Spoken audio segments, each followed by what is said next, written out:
Hello, this is Property Matters, a weekly catch-up on the world of property, supported by Fairview International Property Consultancy and auctionproperty.co.uk. And we're live every week on YouTube, Facebook, LinkedIn, and our website, propertymatterstv.co.uk. If you're watching on our website, leave us a Google review, and if you're watching on the socials, get involved in the conversation in the comments section below. The email address to get in touch is hello@propertymatterstv.co.uk. And we have a podcast version of the show every Monday at 10 a.m. If you'd like to get that, you can get it from the platforms on the other side of the screen. So let's take a look at this week's property news as we go through to the new year. We welcome Joe Joshi and a special guest. Joe, introduce our guest for us. Yes, good morning and a happy new year. Let's hope 2025 is going to be the one that makes all the difference. But somehow, I don't know. I'm a bit skeptical, but we'll see where it goes. I'd like to introduce Tony. Tony, thank you very much for joining us. Tony has a variety of areas that he's a professional in, covers, apart from him going up and down on his chair at the moment, because he's like, Zebedee's Doodah. So I just want to bring him on board. It's nice to have somebody else on board, give you some opinions, and hopefully Tony will be a regular guest of ours throughout 2025. Very much looking forward to it, and opinions I do. Fantastic. Tony, thank you for joining us. He's the founder of Chancery Law and Tax, co-founder of Risk Group, and partner at Plutos Associates. I think I've got that right. Law, tax, insurance, and in finance is his specialist area. So, Tony, just give us a quick insight of how you help your clients before we get underway. Okay. I think the first thing is making sure that we get on as fellow human beings. It's so important to be able to deal with people, as a fellow traveller through life. Don't get lost in the part. Work out what it is, they're really trying to achieve, and help them get there. Making sure they've got the right legal instruments in place, everything from wills through to partnership agreements. Making sure they have the right insurances, the contingent capital in place. And when it comes to property, having the right funding is the most important thing these days, so you can grow your business in a sustainable fashion without having to seek the dreaded JV investment partner. So we're talking here really a focus around landlords and buy-to-let and that kind of thing, I'm guessing, Tony. Is that correct? Yeah, it's landlords, buy-to-let, serviced accommodation, social housing, as well as property development. From homes under the hammer to the rather large-scale developments and everything in between. And we've heard a lot about buy-to-let in the news, certainly for the last 18 months at the very least, and certainly since some of the regulations changed in 2016. Yeah. Just tell us how you think, in looking back over 2024, because we're just at the end of the year, the 29th of December, we're looking back at 2024. How has that job of a buy-to-let landlord got easier, tougher, or stayed the same? Okay. Look, tenants and toilets have always been hard work. I gave up being a landlord many years ago. But like in any gold rush, it's much easier selling buckets and spades to the prospectors. Has it become harder? In many ways, yes. You've got a hostile environment, both from government, local authorities, some of the charities allegedly supporting people, have taken quite extreme views. Look, it's never been easy. And by the time you bring in, renters reform, things like Section 24, are there easier ways to earn a living? Yes. But by the same token, if, like a growing number of people in the sector, you can have properties that you'd be happy living in yourself, you'll find being a landlord is that much easier. Do you fit cheap and nasty things or good quality? Well, it's easy. Good quality. They last. Yeah? And more to the point, tenants are less inclined to want to trash them because they feel valued. Yeah? So if you do it right, it's good. If, on the other hand, you're not doing the best of jobs, well, maybe you deserve all the aggravation you get. And I guess this is something that the government, of both governments of the previous colour and the current colour, have both sort of looked at things and said, you know what, there's votes in looking after these poor tenants because these horrible landlords have been doing all sorts of nasty things, and there is always a small element, I guess, that spoil it for the rest of the landlord community, and the Renters' Rights Bill, as it's now going to be called, the Renters' Reform Bill, as it would have been under the previous government, that's what's scaring current landlords and thinking, what's the point anymore? Like you said at the beginning, it's just too much like hard work. Yeah, very much so. Right, look, there has to be a balance. Working on the premise of the labourer is worthy of their hire, that applies as much to the landlord as it does to the tenant. A lot of the landlords I deal with have had the same tenants in the same properties for decades. So the renters' rights doesn't really change things, but it does make it more difficult. You've got to truly understand that being a landlord is no longer a hobby. You can't be an accidental landlord anymore. You have to treat it as a professional business. Vet your tenants, vet the properties, maintain them properly, deal with disputes quickly and efficiently, be a member of the major organisations like NRLA and LLAS. Do the job well, and you'll find it rewards everybody well. And Joe, you get people, you both get clients coming to you and people coming to you for advice for buy-to-let and so on like that. What sort of advice are you giving to people now, Joe, to when they say, should I take out a buy-to-let? Thank you, Paul. Thank you for that, Tony. My view is that, look, no matter how long or what happens, the buy-to-let market, the property market per se, is still the best form of investment in most people's eyes. They can touch it, see it, feel it, and however that comes, it's going to come on the basis that they're never going to come away from it. The successive governments have made it difficult. I've always said, and Paul knows, that the property market and the stamp duty is used as a yo-yo for whichever route they want to make it work, because they know that everybody wants to buy at some stage of their life.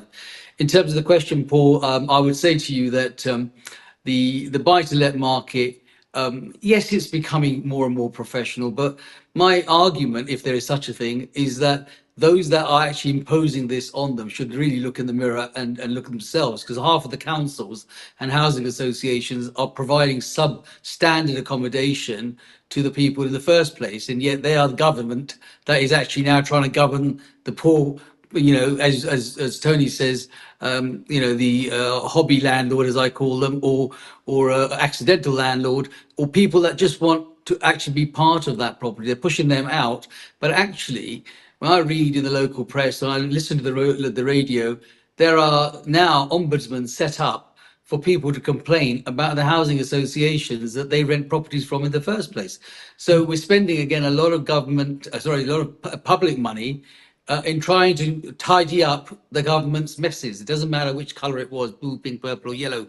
So I think that I don't think you'll actually take anybody away. They do make it difficult, but I just don't think there is nothing else. And I know Tony's going to talk about that, and I'm really pleased to hear that, because I'm always asked the same question about what else can I do?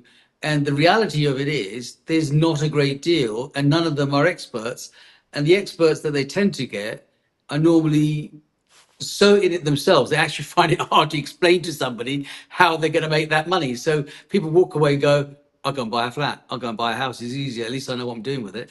And I think that's where we are with that journey of buy to let. So yes, it is come difficult, Paul. There are a lot more, rules and regulations. But I just pick up on one point that Tony said earlier on, and that was about the quality of the fittings and the quality of the property. I've been doing this for 45 years, and no matter what good quality you actually put, the tenants will trash it because their attitude it's not theirs. And anything that you don't pay for out of your own pocket, when you put your hand in your pocket and pay for something, you value it far more than somebody else's money. And you can put a poke and pole kitchen in a very nice property, but if the tenant is of a nature that is going to trash it, they're going to trash a poke and pole or a former MFI type of kitchen as well. It doesn't really matter. That's just their mindset and the way they operate because it's not theirs. It's amazing when somebody actually puts their hand in their pocket and go, right, I'm going to go and pay for that carpet. You'd be shocked how quickly they start to clean it. But when they haven't paid for it, they walk with their muddy boots and go, oh, well, it's the landlord's in it, don't matter. Yeah. Far away, Tony. Yeah, well, I think that very much leads on to the point of pick your tenant, pick your market. Yeah, if you want to have, respectful tenants, you've got to move to the professional sector, who by nature, tend to be, less likely to inflict, insanity on property. On the other hand, there's really a market for, I won't say poor quality or low quality, but more transient that would otherwise say use, social housing, the old-fashioned council house, as opposed to something more upmarket. Having said that, my sister-in-law and her husband still live in their council house. They never wanted to buy, but they treat it as their own. But people are strange, and you never know who you're going to get at the end of the day. It definitely seems to us, and it'd be interesting to get your thoughts on this, that since 2016, governments of various persuasions have decided that they don't want the accidental landlord. They don't want people who've come into a bit of money from mum and dad, and they've got 250 grand, and they want to they go and buy something to give them a return. And in this last year, the truth of the matter is, if you took that 250 and you stuck it in a building society or into an ISA or something, you'll get yourself 5%, and you don't have the hassle. Yeah. Having said that, a lot of the larger landlords started out as accidental ones. That's an interesting point, isn't it, Joe? At the end of the day, you start off and then you flip onto a second one, and so on. If you're entrepreneurial, the government, could you accuse the government, both of them, of stifling entrepreneurialism with this? Not just this. Yeah, they've both managed to stifle entrepreneurialism. Politics, the sense of noblesse oblige went out of politics a long time ago. It's now all about popularism, getting yourself into number 10 and staying there. But landlords in particular have had a very difficult time. And who would have thought that a Tory politician, George Osborne, would have ever introduced Section 24? Yeah, let's just take a look at that for a second. I mean, mortgage interest relief is no longer available, so landlords have seen their profits fall significantly, in particular higher rate taxpayers, and they can no longer receive 40% tax relief on their mortgage payments, so the tax relief is halved. These changes are particularly challenging for landlords who are paying the higher tax. And here's an example on the screen now, how the tax has changed for a landlord paying £500 a month into mortgage interest and earning £1,000 in rent. Yep. And it's an interesting set of round figures. So your annual rental income is £12,000. That was the same in 2017 as it is in 2020. The annual interest is still £6,000. Taxable annual income was £6,000 before 2017, but now £12,000. But here's the thing, the tax credit of mortgage interest was nil in 2017. Now it's 20%, so that's 1,200. Your tax bill on the lower rate is still the same, but the tax bill on the higher rate goes from 2,400 to 3,600. So it's a very simple example of the way they're stinging you. And then, of course, you've got stamp duty to add on the back of that if you decide to get out. Yep. I mean, look, this can be mitigated. If you're a portfolio landlord and you're putting in, say, 20 hours a week, you can incorporate your portfolio, claim the benefits of what's called Section 162 incorporation relief. That means any capital gains is rolled over into the value of the shares of the new limited company as a latent gain, which can itself be mitigated later. And there's no stamp duty on the transfer. You may have to remortgage or have the lender novate the loan into the new limited company. But at that point, you can deduct all of the finance costs. And you have other options open to you, pensions, business life cover, and so on. But I suppose the only positive out of all of the reforms on the tax side is that having a proper business as a limited company, ultimately, and I wasn't always of this view, and that's a matter of record, but ultimately is now the best way of doing things. And you've got a separate legal person, so you can, to a degree, separate church and state. Yeah, it's always important to get advice on these things. So let's just take an example. If somebody comes to you, Tony, and says, right, I've got 250, say 300,000 to look to do something for my retirement. I was thinking about buy-to-let because that's what everybody else was doing. Are you going to take them down that route? Or are you going to make other suggestions? And I suppose to wrap the question up into a simple one is, what other alternatives are there out there? Well, that's true. Yeah. I suppose, look, it's trying to get inside their head, and understand what it is they're really trying to achieve. Because you have to start where you want to finish. If retirement were tomorrow, what would it look like? Once you've got that point, then you can reverse engineer.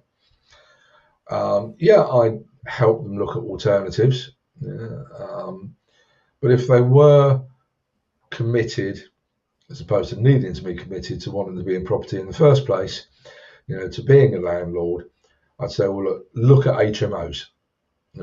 6 rooms plus, that way you can get commercial valuation. Maybe look at student accommodation, maybe look at serviced accommodation. So, change the model from single family buy-to-let, to a much more business facing direction. And is that something that you help people with? Because obviously, from an individual's point of view, it must be quite scary to think, well, I just wanted to rent to a family who was going to naively live in my house forever and look after it. But so is that something that you help them to move on to and become more effective and professional? Yeah, very much so. Look, I operate as an advice collective. An extensive network. So anybody comes to me once we understand each other, and decided yes, we want to work together on that human basis. Then if they need help on the HMO side, if they need help generally, writing a business plan or anything else they need to have a professional property business, yes, very much so. Help them get on the right track and stay there. Let's just move on to another topic. Obviously, we're at that pivotal point at the end of a year with 2024 behind us, 2025 coming up. We'll talk about house prices in 2025 in a moment. But how would you sum up property in 2024, Tony? Yeah. Well, an Englishman's home, is still very much his castle. We have an addiction to property. The market has been difficult, particularly particularly above the 500,000 mark. It's taken months to sell our property. We're moving after being in the same house for 25 years, and it's been a bloody nightmare. Is the market stagnant? At the upper reaches, yes. But there are still plenty of first-time buyers, still plenty of people moving upwards. But it has been overall a very difficult year. And even if you have achieved the sale, it gets even worse once you enter the conveyancing process. What once used to take 6 weeks is now taking on average 4 months. Yeah, absolutely right. And personal experience in that, as Joe and I have discussed. Joe, would you generally agree with the situation? And why do you think above 500,000 it's so different to what it is at the bottom of the market? So the general consensus of opinion, we've had an absolute yo-yo. We came into the new year, into 24, with a row and an absolute bombardment of interest rates going up and up and up and up. Then we had, of course, the change of government. Then we had the dreaded budget. And of course, as we noted, that the inflation's gone back up when it came right down to sort of 1.7 to now back up to, I think, 2.3, 2.4. Or that level. So we've had a complete yo-yo of a year in property. However, what is amazing about that is that it has actually stayed kind of steadfast, really. It's not really been beaten up. They haven't really gone back in reverse. I always describe it as the automatic gearbox. 95% of the time we're in drive. A little bit of the time we're in neutral, and very, very rarely do we actually bother to go in the reverse. And we know that in the last 50 years, the market went in reverse probably 5 times, which is a smaller percentage comparison to the whole of the 50-year cycle.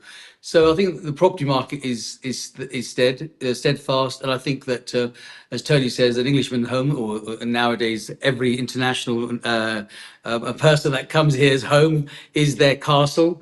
And in the UK, and they come in boats, and they come in planes, and they come in every other way, but they do end up having a castle in the United Kingdom at some stage or another, whether it's rented, bought, or housing association. It is a fetish. It is something that we always want. We want to own our home. There is something about wherever I lay my hat, that's my home situation. So I think overall it's been steady. I anticipate it will be probably similar going forward in 25. The reason why the £500,000 barrier has been that there's a lot of buy-to-let landlords that actually were perhaps scared out and said, look, got to get out. Most of them had high mortgages and low rents coming in, so they had no choice but to get out.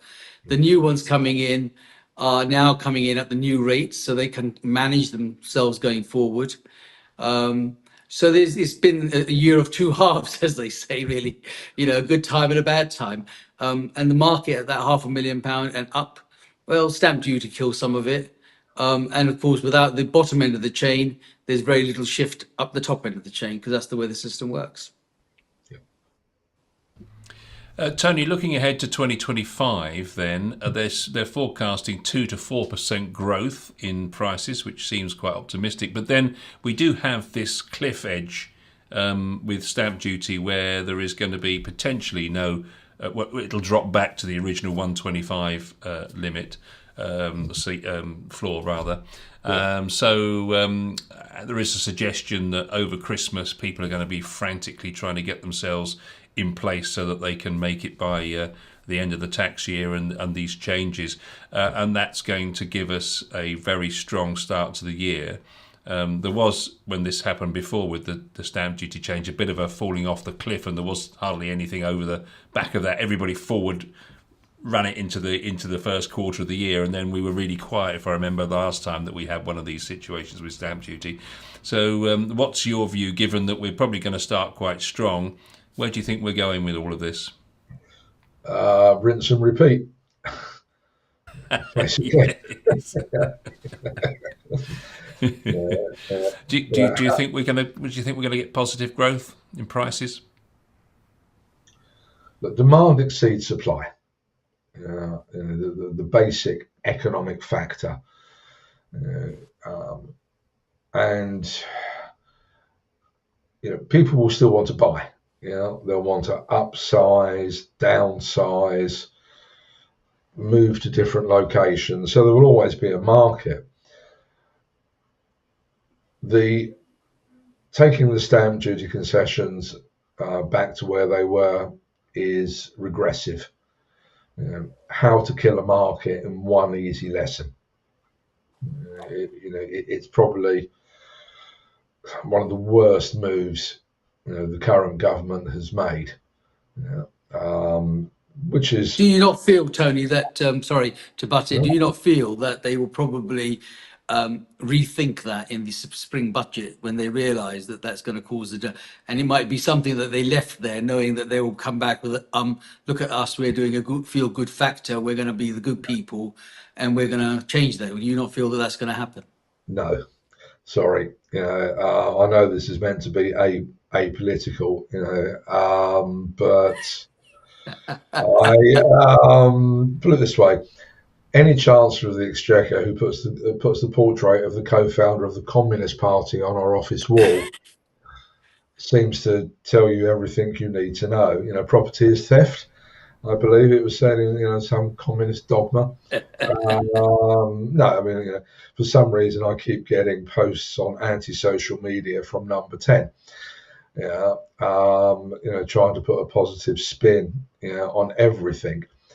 And I haven't seen a single positive comment in support of it. No, I don't see them trying to backpedal.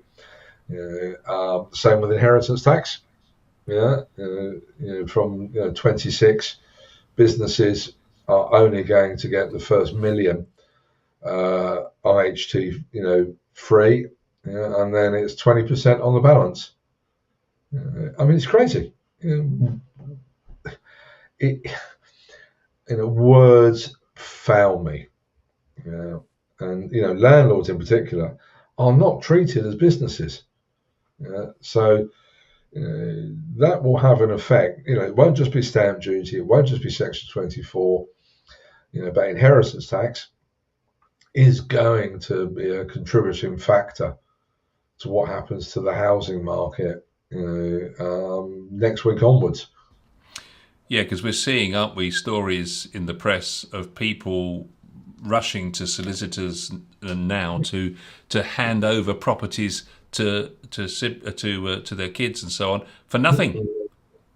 Yeah, not a good thing to do. No. What should they do? Okay, well, obviously seek professional advice. Yeah, and I suppose being partially flippant for the moment, is we have our kids, feed them, clothe them, educate them, teach them everything they know. What more do they want? Shirt off your back, mate. Well, yeah. Have some fun whilst you still can. Spend it. Indulge. Sex and drugs and rock and roll is much underrated in my book. But I'm of that generation. No, look, there are real problems in giving property to your children, particularly if it's your principal private residence. Firstly, you've got something called a gift with reservation of benefit. So it has to be a complete arm's length gift. So if you're not paying a market rent, it never happened. It still is in your estate. Yes, you can put the property into trust, but that's to shelter it from future hostile creditors or long-term care charging, but has no benefit for inheritance tax. If you're running a business, bring the kids in as shareholders. That's a very good way of mitigating IHT. And you can pay them dividends, salaries, and the shirt off your back once again. But giving away your own home to the kids, bearing in mind at that point, because people are strange, and families inherently are dysfunctional, you could find yourself out on your ear, yeah, because the kids have made a bad marriage, yeah, something has gone up their nose, yeah, not the right thing to do. I'm going to give you the ultimate question here. So, if you were in charge of property in the UK, Tony, what three things should you do in 2025 to fix the broken system that we largely all agree we have currently? What three things are you going to do? Right, abolish stamp duty, number one. Um,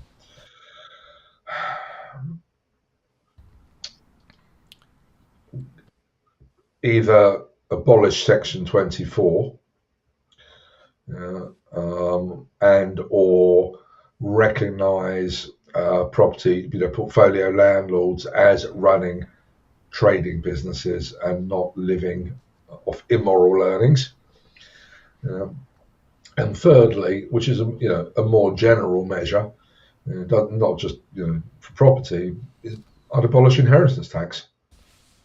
You pay tax every step of the way, so why the hell is the state robbing your grave? Because it can. Okay, then. So the obvious question to follow that up is then, well, where else would you tax for the monies that you've just lost by stopping those taxes? Well, have you lost that much? It's a relatively small sum in relation to the overall tax take. Obviously, savings, in the Whitehall blob would be a very good thing, along with getting them back in the office as opposed to, was it WFH?